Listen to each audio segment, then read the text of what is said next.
রঘুনাথপুরে electric স্কুটির শোরুমে ভয়াবহ অগ্নিকাণ্ড, ভস্মীভূত কয়েক লক্ষ টাকার সম্পত্তি, অল্পের জন্য রক্ষা পেলেন কর্মীরা। বৈকাল নাগাদ পুরুলিয়া জেলার রঘুনাথপুর শহরে একটি ব্যাটারি চালিত স্কুটির শোরুমে ভয়াবহ অগ্নিকাণ্ডের ঘটনায় এলাকা জুড়ে তীব্র চাঞ্চল্য ছড়ালো।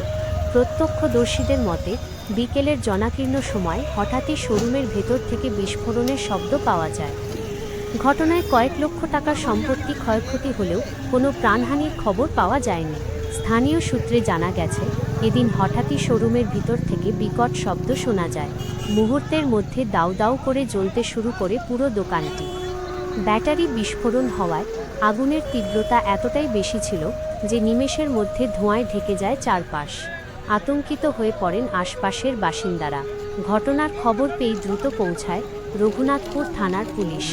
পরিস্থিতি নিয়ন্ত্রণে আনতে ঘটনাস্থলে দমকলের 3টি ইঞ্জিন।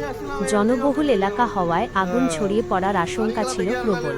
তবে নিজের জীবন বাজি রেখে প্রায় 2 ঘন্টার আপ্রাণ চেষ্টায় আগুন নিয়ন্ত্রণে আনেন দমকল কর্মীরা। পুলিশ ও দমকলের এই তৎপরতাকে সাধুবাদ জানিয়েছেন এলাকাবাসী। শোরুমের কর্ণধার শানিত মুখার্জি জানান, অগ্নিকাণ্ডে ক্ষয়ক্ষতির সঠিক পরিমাণ এখনই বলা সম্ভব নয়। তবে শোরুমে থাকা প্রায় সমস্ত নতুন স্কুটি এবং যন্ত্রাংশ পুড়ে ছাই হয়ে গেছে। তিনি বলেন, দোকানের ভেতরে থাকা কোনো কিছুই আর অবশিষ্ট নেই, সব শেষ হয়ে গেছে।